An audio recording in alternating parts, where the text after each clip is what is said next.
We had to decide which school to send our daughter Sky to for kindergarten. And honestly, I had no idea what to do. She won a lottery to go to BASIS, which is a charter school known for its STEM program, really rigorous academic work, the kind of place that prepares you to be a doctor or engineer.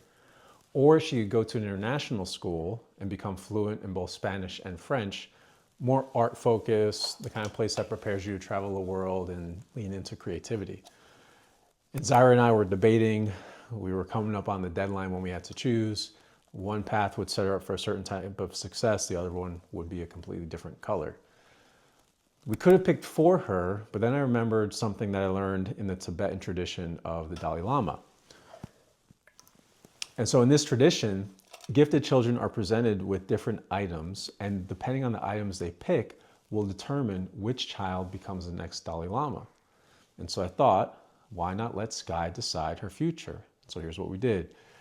We got folders of both schools, photos of the schools, and then we got photos of doctors and engineers on one side, and photos of a dancer, a painter, and a person getting on an airplane on the other side. And it was so cute because before we could even explain anything, she saw the person of the photo of the person on the airplane, and she said, "I want to go on the airplane. I want to go to that school." And we kept trying to explain to her that, you know, Sky, that's when you're an adult. The school will help you later when you're an adult if you want to travel. And she just kept saying, "I want to go to that school." And then she saw the dancer and she said, "I want to be a dancer. I want to be a painter."